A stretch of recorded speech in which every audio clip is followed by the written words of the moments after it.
Langge po, I've been on the products for 30 years. Um, Never imagine na gagawin ko ang Herbalife. But in my first extravaganza, I had an opportunity to meet this gentleman, si Jim Rohn, in the Herbalife events. And sabi niya, to live a great life is to serve the many. Sabi ko, gusto ko yan na. So, yun yung decision ko talaga after the extravaganza na uh, i-career ko na. Because I'm a CPA by the way, and I finished my MBM in AIM. Nagturo ako ng accounting sa Lasal. In fact, in my school days, uh, well, I graduated high school salutatorian, summa cum laude in college, and then I went on to work in the best accounting firm sa SGV. Pero after ako na-expose sa extravaganza, and at that time, I never really wanted to do the business. Pero I just really want to learn. Just keep learning, ganyan. Kasi nagustuhan ko po yung community. So talaga after that, I made a decision gawin ko siya. Okay? For the purpose of really helping more Filipinos have the opportunity sa Philippines para hindi na magtrabaho sa labas and at the same time makatulong sa mga taong nangangailangan ng product. So, yun po. So, I'm a mom of four. Yan. So, I have two Herbalife babies. Yung last two children ko, I was 39 and 41 years old. Kaya pwede pang humabol. And in one of my trainings in international events in Herbalife, uh, ito, I was really carrying my baby kasi nagbe-breastfeed so walang dahilan, no, walang excuse. And I always wanna show this because alam ko maraming mommies gusto rin mag-Herbalife and ang ano ko lang po, wag niyong gawing dahilan na hindi kayo maka-Herbalife dahil sa mga anak niyo because when you do well, like me, no, na talagang tinuloy-tuloy ko, I just tried to arrange, I learned money management and time management. So ngayon that because of what I've achieved in Herbalife, my children really benefit from that, no? So, in life, yun yung realization ko. We learn not to make excuses if you really want to become successful.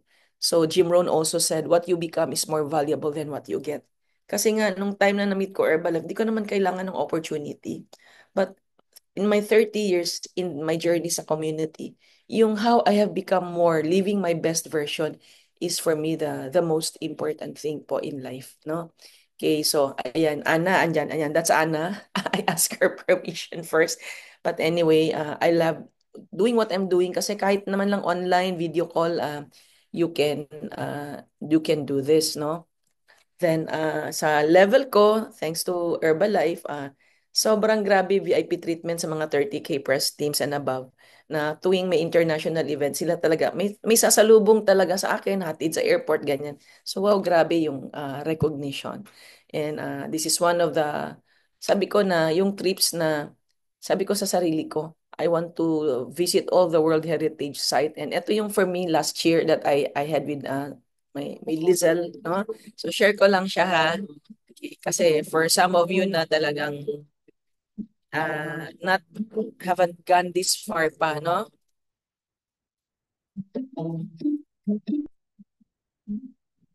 Kaibigan ng daughter ko. Pasensya na, hindi ako expert mag-video. Basta, video lang ang video. Okay, so, sobrang wow, grabe yung mga ganito. As in Machu Picchu and more scheduled trips to come. Sa July in London but we'll visit one of yung Cornwall. So, alam mo yun na na-arrange ko po, schedule ko po, no? And also, I'm so grateful na every month I get to support these three entities, yung sa church ko and yung sa lower left, yung SOS Children's Village which is actually the Casa Herbalife, no? Yun din yung isang ano ng founder. Talagang ini-encourage na bawat country merong ini-sponsor na orphanage. Okay, and the one on the lower right is in Guimaras, Iloilo. It's a mission school, 60% of which are AITA. So, I praise God because of my Herbalife earnings, nakakatulong din po ako every month. Okay, and I also have scholars in Misamis Oriental, specifically in Salay. That's where I'm from, no? So, yan. and some others na hindi ko naman na nilagay na. And then one of the first blessings that I got from Herbalife from my savings and is this beach house in Terrazas de Punta Fuego na hindi lang ako nag-enjoy, the orphans and all the other distributors din. So, yun, natutuwa ako kasi napapasaya mo sila, kaya masaya ka din. Okay? So, there are 7 pillars of good health that I really want to emphasize. Yes, nutrition, hindi lang sa pagkain natin, but kulang na nga sa sustansya. Okay, so that's why you need supplementations. And physical activity is very, very important. You don't need to go to a gym. Your own body is your own piece of gym equipment. No? That's the cheapest. And water. And dito sa community online, every Thursday, merong workout online, no? Pwedeng sumali. And then water. Ako, hindi ko pa na-imagine na tumatakbo si Tin. At saka si Doc, cha-challenge ko kayong dalawa ha. Okay, so ang water, like I said, 12 glasses, no? Rest, yan. Diyan ako bumagsak. But now I'm more in very intentional sa rest. Kasi yung sa eagerness mong makatulong and all, eagerness mong matuto ng matuto, ang daming pag-aaralan, no? So, yun. Anyway, so isa din pa sa part ng pillar is emotional, mental health, and spiritual growth. Talagang ako, I'm just so grateful. Kasi ngayon naintindihan ko na bakit ako dinala ni Lord sa Herbalife. Yung ginagawa ko tuwing Sunday, eto na yon. Eto na yung gusto ni Lord na gawin ko para sa mga tao to really glorify Him and to know Him even more para maging maayos ang buhay, no? Kasi once andyan na yung problema, wala na dami ng kalungkutan, distractions and all that. Yung dami, di ba? So you're not able to be in a path na you can really be your best. Okay, so sobrang mental, emotional, so important. Okay. Tapos community kasi lalo na in this Herbalife community, no, yung 7 pillars. Dito ko talaga nakuha lahat. And yung sabi nga, you are the average of the 5 people you are with uh, every single day. So it's a decision we make, no? Then mental activity. Okay, so yun maganda sa community. Now, before po ako mag-share, I just want to make a disclaimer first. Kasi I will be sharing some Bible verses. But I'm not here, I've never been to a Bible school. I'm not a pastor. It's lang sa heart ko na gusto ko i-share ano ba yung mga learnings ko, ginagawa ko. Kasi I cannot naman teach you what I don't have na nakatulong sa akin to really live a great life every single day. And that's really, really, really available for each of you, no? To live a great life. Meaning lahat ng era sa buhay mo, busog, and you have, every day may joy ka, may peace ka. Okay? So, and so as you consume the materials, not just now, sa mga Herbalife trainings and other trainings that you have in your work. Ito lang yung 5 nakatulong sa akin. Okay, so yes, you're hearing something and you're going to read on the slides. You can screenshot if something captures you, captures your mind, your heart. Okay, pag-aralan. After like what I share, pag-aralan talaga. And then you try to memorize, meaning the context ng message, and then try to pray about it and ask the Lord, Lord, anong message gusto mong matutunan ko dito? Okay? And then that's because that's how you really are able to apply. Marami kasing nagbabasa lang, dumaan lang, and that's it. Hindi na internalize. When you're not internalizing it, you're not, wala, hindi mo na master. Hindi mo yun ma-apply or ma-implement. Even like yesterday, dami din learning sa Kickstart. If hindi nyo yun i-internalize, pag-aralan ulit, like yung amazing yung supervisory school ni Josephine, no?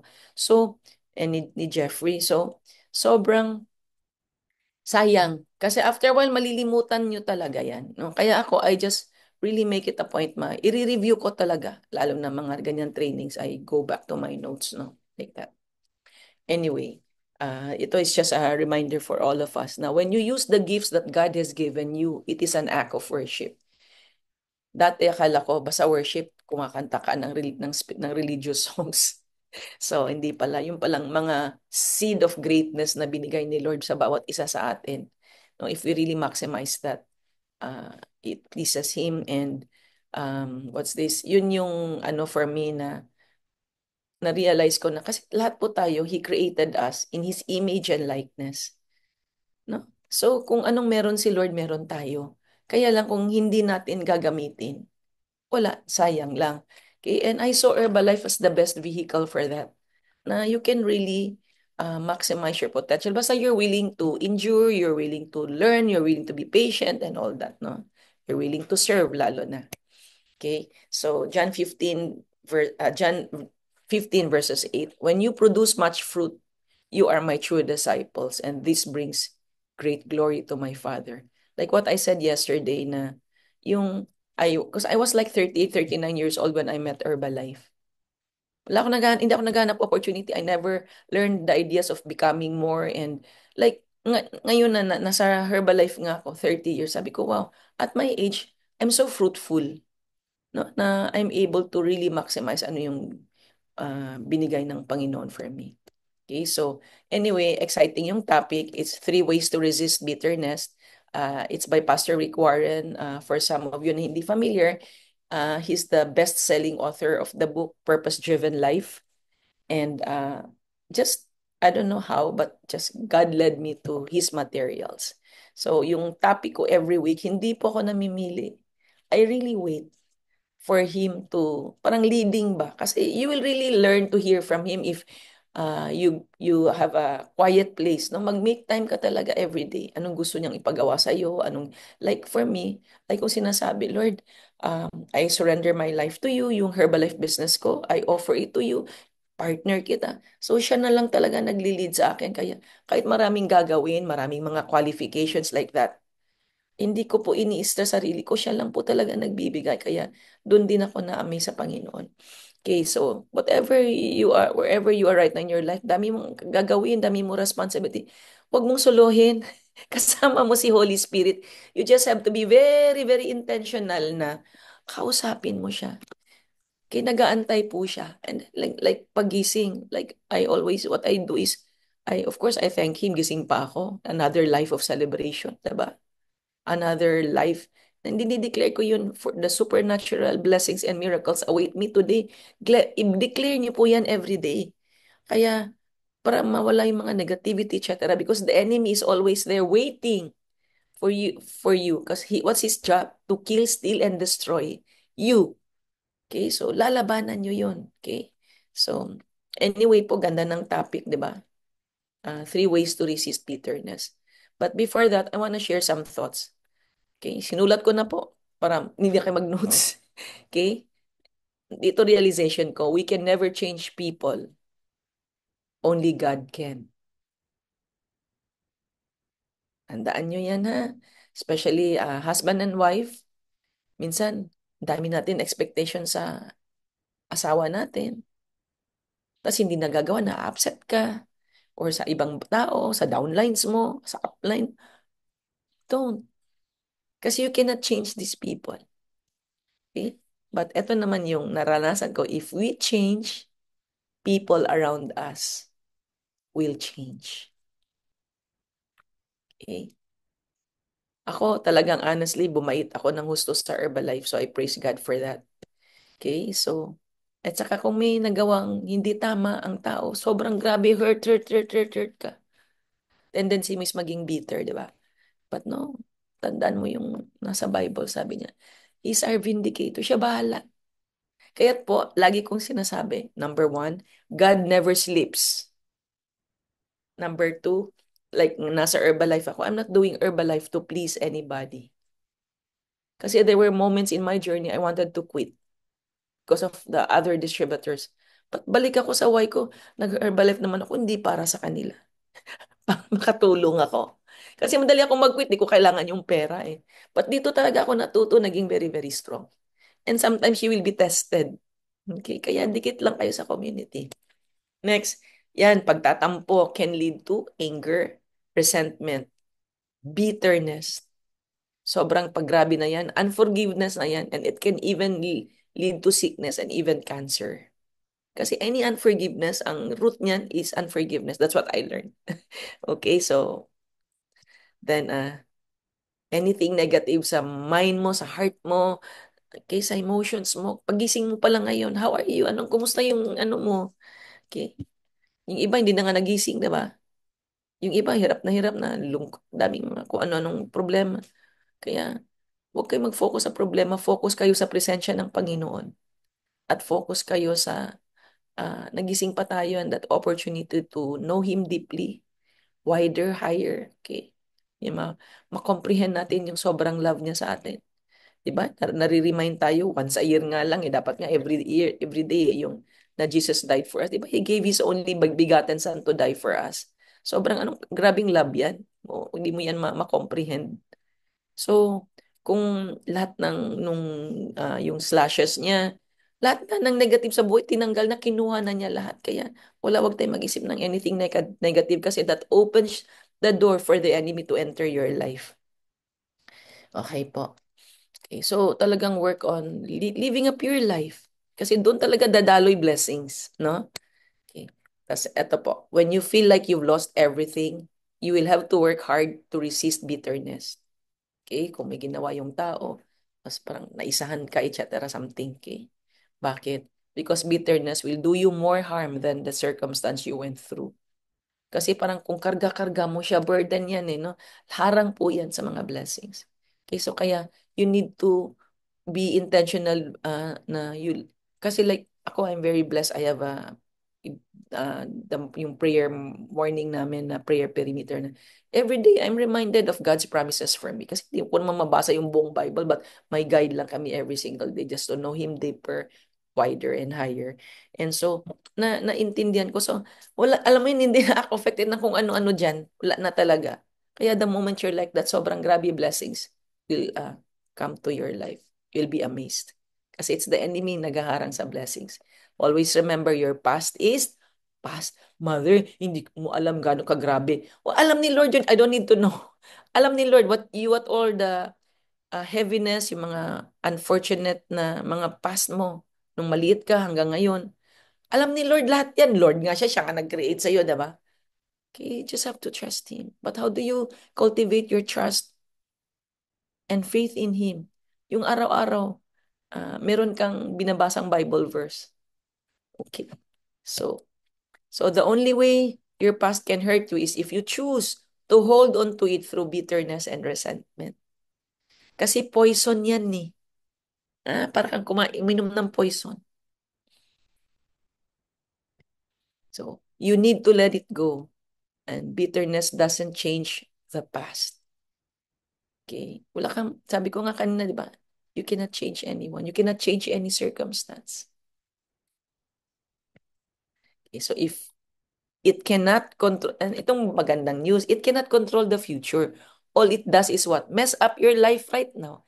Kasi parang yung nangyari sa'yo sa past, dala-dala mo pa siya. So, lahat ng decisions or things na gagawin mo, nakakonect doon. Putulin mo na po yun.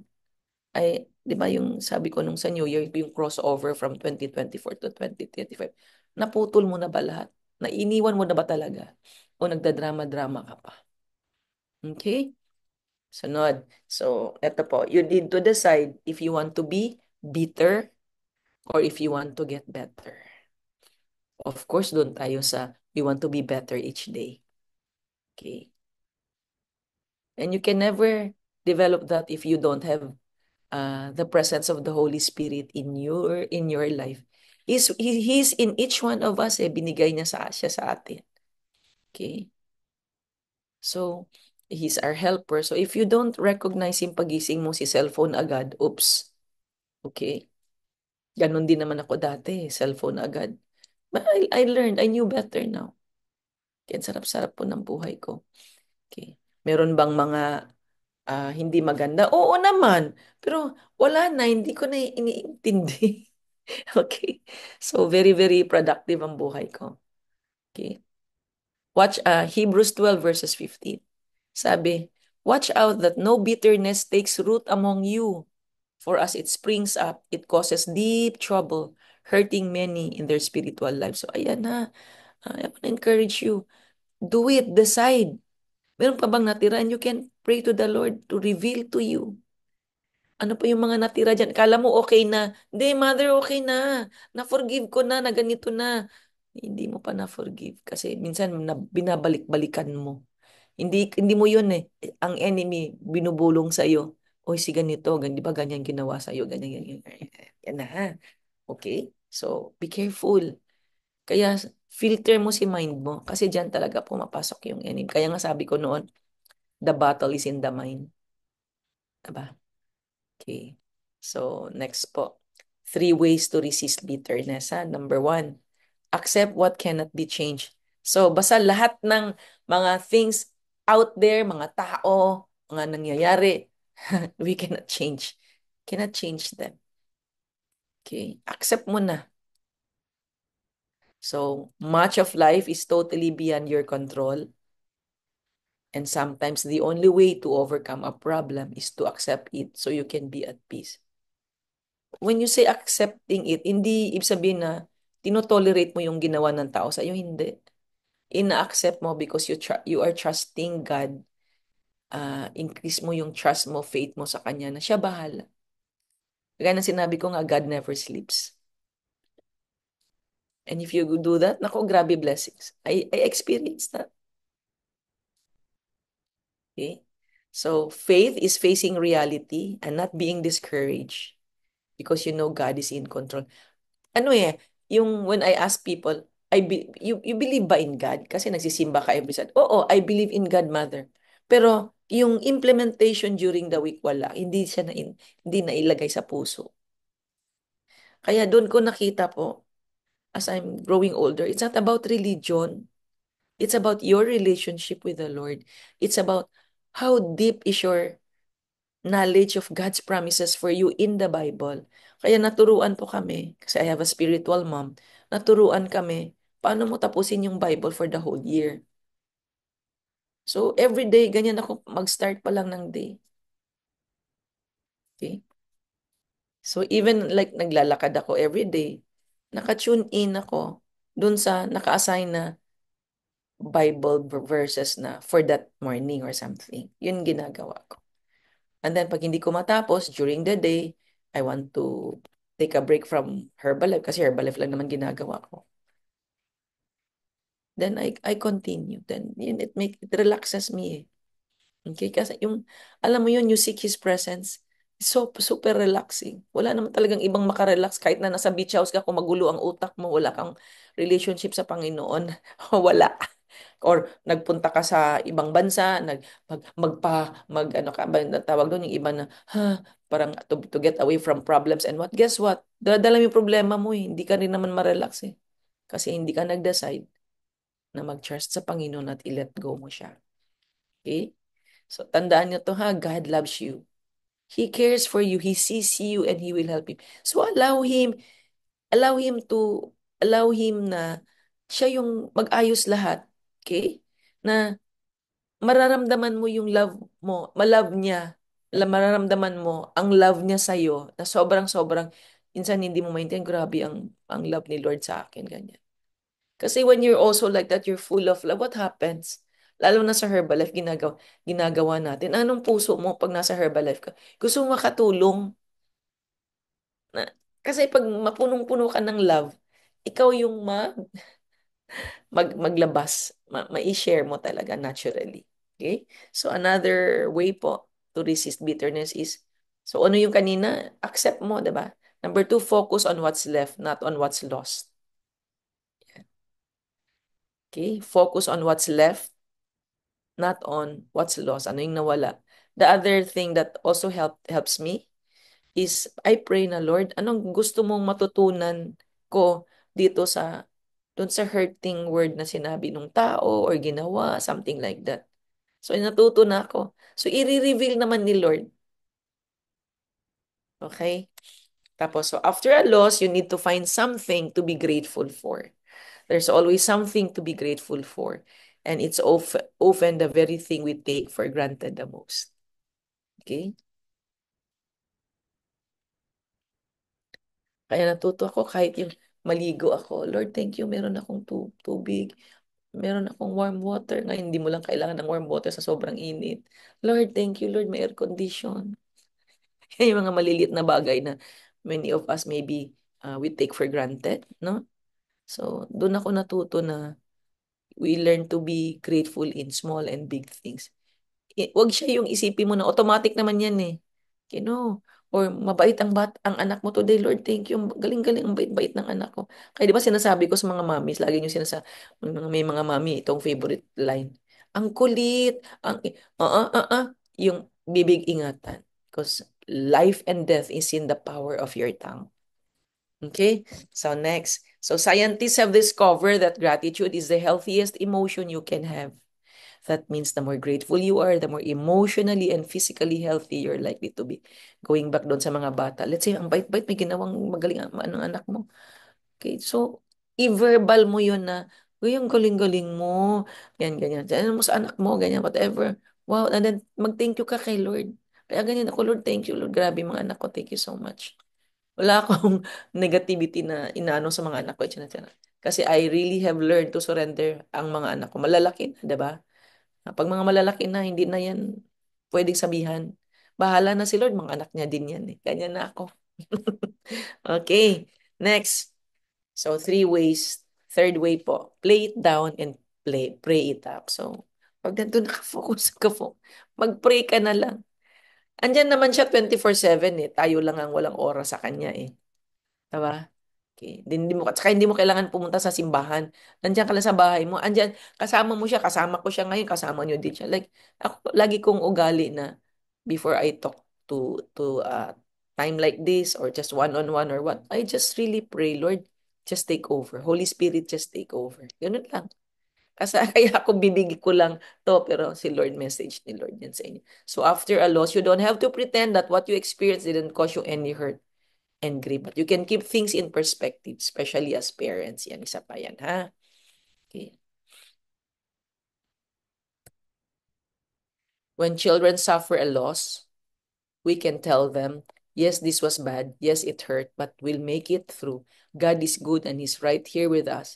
And we will stick together and keep moving forward. So, alam mo yun how you are as a parent. Siyempre, may andyan na anak mo, asawa mo. How are you? Are you a good example to them? You don't have to talk eh. Kikita nila yung ugali mo, etc. Okay? So, are you a good influencer? Okay.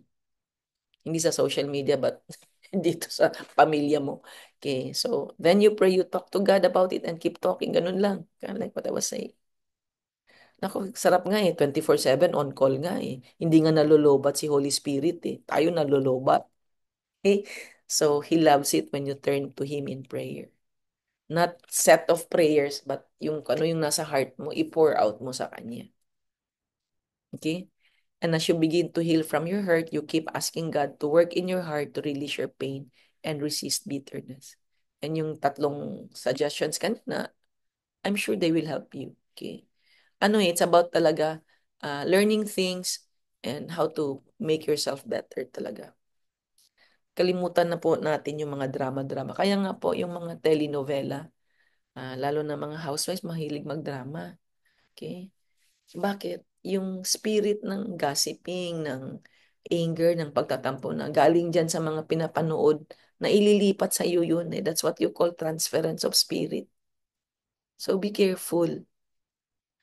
Okay? So, ano yun eh. The decision you need to make. Okay? So, yun. So, again, si Lord lang, si Lord lang ang talagang sagot dyan sa lahat. So, ito lang something for all of us to think about. So, how has bitterness affected you or your family? Meron ba in the past? But this is your chance to make it right. Okay? So, mabura para blessings will flow. Then, when you accept what cannot be changed, does it mean you have to forget what happened? Of course not. Like what I said kanina. Okay? But you just have to trust God. Hindi yun yung parang kinukondone mo yung okay lang yan, ganyan. No, si Lord ang vindicator mo. Lagi yan. Ha? So, but answer this sa sarili mo. These are your reflections today. So, why does developing an attitude of gratitude very, very helpful? Kaya nasanay na rin po ako. Anything na hindi pleasing na nangyayari, lagi akong, Holy Spirit, bigyan mo akong wisdom. Ano dapat kong matutunan dito? Parang you come to your Father, the Holy Spirit, with humility. Kasi humihingi ka sa kanya ng wisdom. Okay, anong pwedeng gawin? And strength, of course. Okay? So, I hope na screenshot na yan.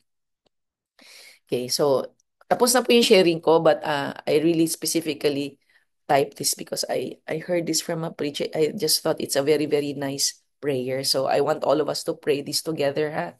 Okay, so you can also screenshot this. So heaven and salvation is a divine gift that is given to us by grace, and none of us deserve it. And in fact, the Bible says that the wages of sin is death, and every single one of us have fallen short, and then we desperately need someone to pay that price, and Jesus did it. He didn't do it because we are righteous on our own merit, but he did it because he loves us and he wants to spend eternity with us. And it won't happen if we don't receive him before we leave this earth as Lord and Savior. Hell is a very real thing, and there is no second chance after we take our life last breath here. So I want to be able to give someone like meron po sa inyo, okay? Na you're ready, you want to accept Jesus as your Lord and Savior. Like what I said kanina, hindi po to religion na maybe even for me, I always lang acknowledge Him na Lord, Ikaw ang Lord and Savior ko ha. So I wanna invite po yung mga ready na tanggapin yung si Lord sa buhay nyo. Kasi once you really do that, you will experience the infilling of the Holy Spirit in your heart. And so every day you are reminded. Okay? So, yun lang na we continue to pray na, Lord, from now on, I surrender my life to you. Lahat ng areas ng buhay ko, surrender ko sa iyo. Please forgive me, cleanse my heart, and na I can be worthy to host your presence. No? Uh, Mula ngayon, ikaw ang manager ng buhay ko. I want you to be my Lord and Savior. Okay? And also, I wanna continue by also like praying for all of you. Lord, thank you so much sa mga families na nandito sa Zoom and nasa FB Live, oh Lord, and yung mga manunood later, Lord. Maraming maraming salamat for these lives. You know what they're going through. Maraming salamat, oh Lord, for na poprotektahan mo sila. You always give them wisdom. Bawat miyembro ng pamilya nila, lahat ng mga involved sa negosyo nila, whether it's Herbalife or even their job or other businesses. Lord, maraming maraming salamat for continuously guiding them, protecting them wherever they are. And I declare, Lord, na blessings, supernatural blessings and miracles await them every single day. In the name of Jesus. Amen. Nako, tapos na ang homework ko kay Lord. Okay, mag-gallery ako. Thank you for opening your camera just for a few minutes. Walang dayaan. Like what I always do nung ginagawa ko.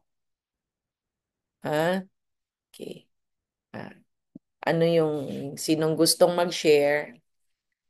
Okay, na anong ginawa ni Lord sa iyo this week? Saan ka grateful?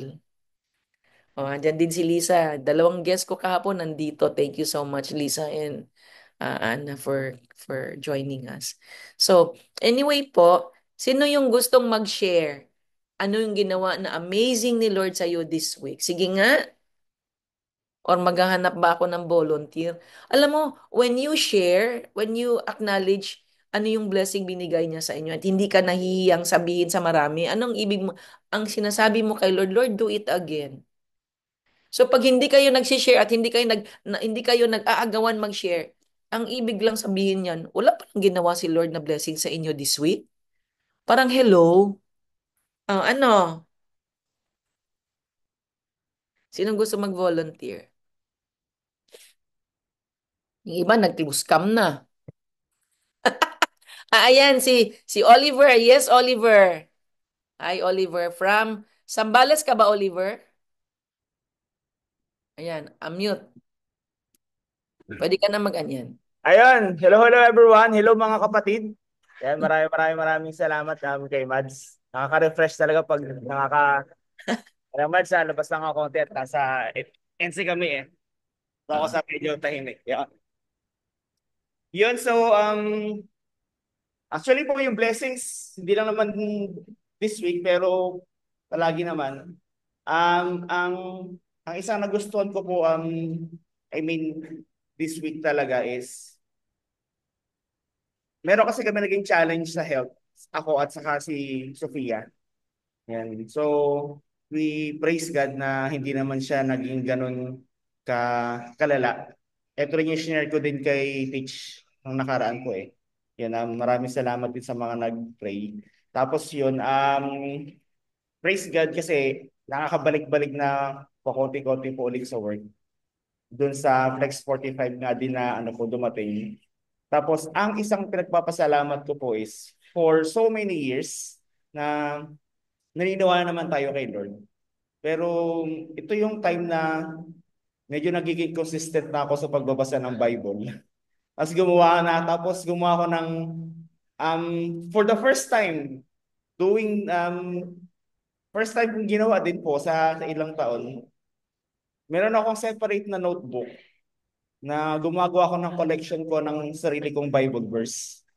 Which is sobra kasi doon nga po man si dahil sa Flex 45, di ba may part doon na positivity. Yun ang ginagawa ko, naka-note sa akin 9 a.m. Kasi lagi ko napapansin, laging puno yung schedule ko ng mga DMOs, both urban life, personal life. Pero bakit parang wala yung para sa kanya?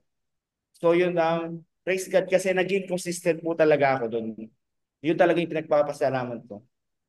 Tapos yun, mas natuto ko kung paano siyang kausapin ng mas maayos, kung paano ko siyang i-approach, paano ko makikipag-usap sa kanya.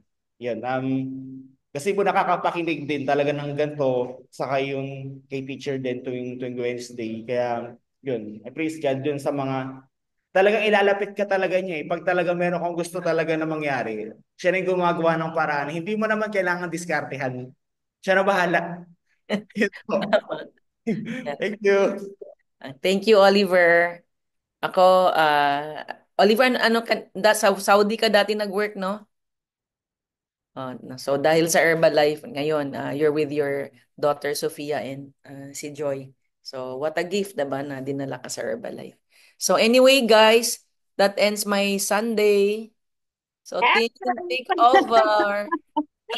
Grabe. So guys, can we type? Sige, I will ask everyone to unmute. Ayan, Wag sige. na, okay na Ayan, yan. Kay thank Lord you sila tayo lahat kay magpasalamat. Lord. Kay Kay Lord po Lord. tayo magte-thank Kay you. Lord kayo magpasalamat, hindi kay Mother. Ginamit lang ako, ha? Amen. Yun, oo. Amen.